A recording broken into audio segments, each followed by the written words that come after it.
Baik, bismillahirrahmanirrahim. Assalamualaikum warahmatullahi wabarakatuh. Perkenalkan, nama saya Rizaldi dari kelas Akuntansi A Angkatan 2020 Universitas Islam Negeri Alauddin Makassar.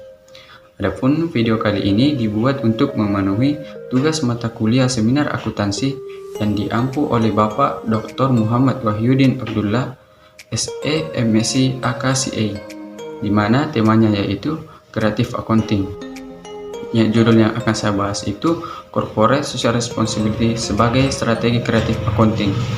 Timbul salah satu pertanyaan, yakni mengapa CSR sebagai salah satu tindakan Creative Accounting?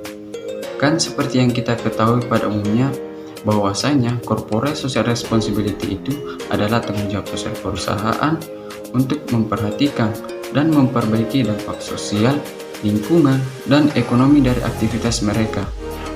Kok bisa sebagai salah satu tindakan Creative Accounting? Nah, yang perlu kita garis bawahi bahwa meskipun tujuan utama dari CSR ini adalah untuk memberikan kontribusi positif bagi masyarakat dan lingkungan di sekitar perusahaan, namun juga tidak menutup kemungkinan bahwa si perusahaan menggunakan CSR sebagai bentuk tindakan Creative Accounting.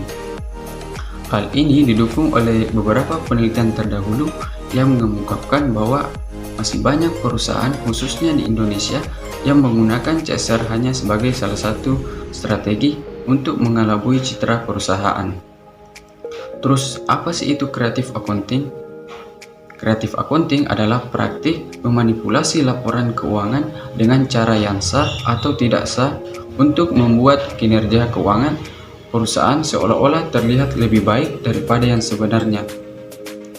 Salah satu cara perusahaan menggunakan Corporate Social Responsibility sebagai tindakan Creative Accounting adalah dengan mengalokasikan biaya-biaya CSR sebagai pengeluaran operasional atau biaya umum, sehingga terlihat menurunkan laba bersih perusahaan, di mana hal seperti ini tentunya dapat mengurangi beban pajak perusahaan atau penghindaran pajak, karena tujuan utama mereka bisa saja ingin memaksimalkan penghasilan laba bersih yang kemudian dilaporkan kepada para pemegang saham.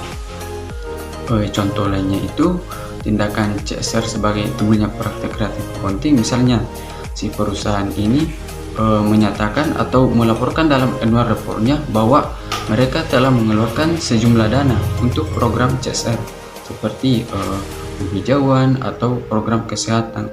Tetapi fakta di lapangan yang sebenarnya biaya tersebut tidak dikeluarkan untuk tujuan tersebut, melainkan digunakan untuk kepentingan operasional perusahaan seperti membayar gaji atau biaya bahan baku.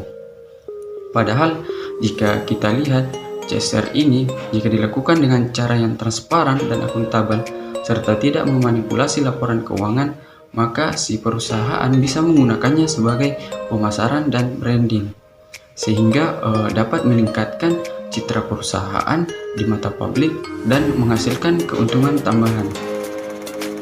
Mungkin itu saja dari saya. Sekian dan terima kasih.